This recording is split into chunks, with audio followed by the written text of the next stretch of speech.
আগামী জাতীয় সংসদ নির্বাচন ফেব্রুয়ারিতেই হবে।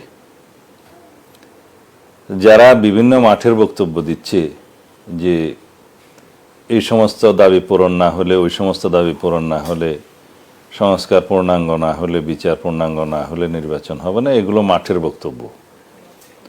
মাননীয় প্রধান উপদেষ্টা স্পষ্টতই তার ভাষণে বলেছেন যে সমস্ত সংস্কার প্রস্তাবে জাতীয় ঐক্যমত্য প্রতিষ্ঠিত হয়েছে সেগুলো পরবর্তী নির্বাচিত জাতীয় সংসদে বাস্তবায়নের সমস্ত পদক্ষেপ নেওয়া হবে। এবং এই প্রতিশ্রুতি আমরাও দিয়েছি, আমরা জাতীয় সনদে স্বাক্ষর করব, সেই অঙ্গীকারও এবং সেই কথাও আমরা ইতিমধ্যে দলের পক্ষ থেকে ব্যক্ত করেছি। এখন প্রশ্ন আসলো, কারা নির্বাচনকে বিলম্বিত করতে চায়, অথবা বিলম্ব হোক বা অনিশ্চিত হোক সেই পরিবেশ সৃষ্টি করতে চায়, অথবা নির্বাচন না হোক সেটা চায়। সেটা জাতির সামনে তাদের মুখোশ উন্মোচিত হয়েছে, এটা বলা যায়। কিন্তু আমরা আশা করব তাদের মধ্যে যেন এই রিয়েলাইজেশন আসে যে একটা গণতান্ত্রিকভাবে সুষ্ঠু, নিরপেক্ষ, অবাধ এবং বিশ্বাসযোগ্য একটা নির্বাচন অনুষ্ঠান ছাড়া এই জাতির সামনে আর কোনো বিকল্প নেই। সুতরাং অতীতের মতো কোনো অনিশ্চিত পরিবেশ যাতে সৃষ্টি না হয় সেই জন্য তাদের সকল রাজনৈতিক বক্তব্য দেওয়া উচিত বলে আমরা মনে করি। এটা আমাদের পরামর্শ। তবে রাজনৈতিক কৌশল হিসেবে অনেকে হয়তো সর্ববৃহৎ রাজনৈতিক দল হিসেবে বিএনপিকে চাপে রাখার কৌশল হিসেবে তারা দিচ্ছে কিনা এই প্রশ্নও বাজারে আছে। কিন্তু আমি মনে করি সেটা চাপের কোনো বিষয় নয়।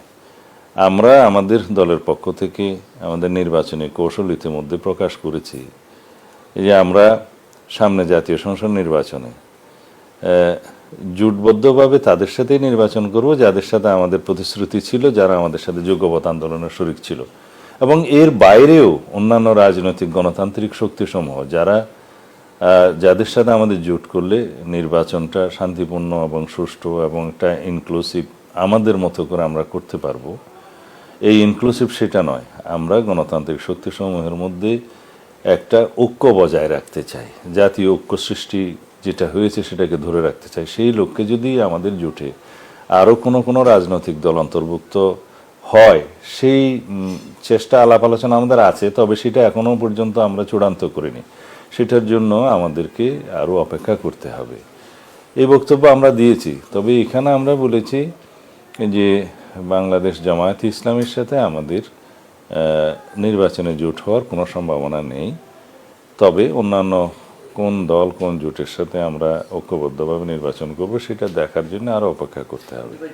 আমি নির্বাচন নিয়ে কোনো সংশয় সংখ্যা দেখি না। যারা আগামী নির্বাচনকে বয়কট করার চেষ্টা করবে ডাইরেক্টলি অর ইনডাইরেক্টলি, তারা জাতীয় রাজনীতি থেকে মাইনাস হয়ে যাবে। বাংলাদেশের মানুষ দীর্ঘ 16-17 বছর সংগ্রাম করেছে, রক্ত দিয়েছে, জীবন দিয়েছে তাদের অধিকার ফিরে পাওয়ার জন্য। তার মধ্যে 1 নম্বরের অধিকার ছিল তারা যাতে ভোটের অধিকারটা ফিরে পায়। এখন যেহেতু সেই পরিবেশ নিশ্চিত হয়েছে, এখন সেই ভোটের অধিকার প্রয়োগের ক্ষেত্রে যে সমস্ত রাজনৈতিক দল নিরুৎসাহিত করবে জনগণকে, তাদেরকে জনগণ প্রত্যাখ্যান করবে, এ বিষয়ে আমি নিশ্চিত। আর বাংলাদেশের মানুষ অবশ্যই সেটা প্রত্যক্ষ করছে।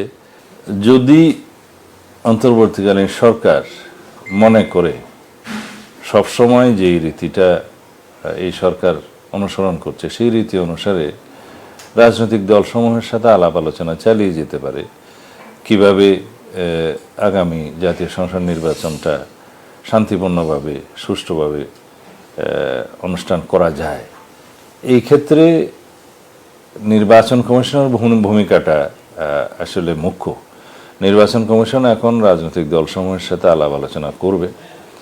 আমি দেখতে পেলাম সংবাদপত্রে যে সেপ্টেম্বর মাসে তারা জাতীয় নির্বাচনের উপলক্ষে, জাতীয় সংসদ নির্বাচন উপলক্ষে সকল রাজনৈতিক দলের সাথে আলাপ আলোচনা করবেন।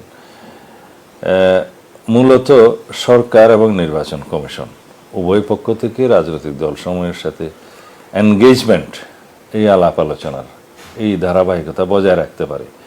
তাতে করে যাদের মধ্যে বিভিন্ন বিষয়ে সংশয় আছে তারা তাদের উত্তর পাবে এবং একটা গণতান্ত্রিক প্রক্রিয়া, শান্তিপূর্ণ একটা প্রক্রিয়া প্রতিষ্ঠিত হবে। এই জন্যই তো আসলে আমাদের গণতান্ত্রিক চর্চাটা এবং এই গণতান্ত্রিক সংস্কৃতিটা ধরে রাখা উচিত। আলাপ আলোচনার মধ্য দিয়ে অনেক বিষয়ে অনেক সমাধান আসে। আর যাদের মধ্যে সংশয় আছে যে নির্বাচন অনুষ্ঠানের আগে কি কি বিষয় তারা দেখতে চায়, সেই বিষয়গুলোর জবাব তো অবশ্যই সরকারের কাছে থাকবে এবং নির্বাচন কমিশনের কাছে কোনো পরামর্শ থাকলে তারা তাদেরকে দিতে পারে।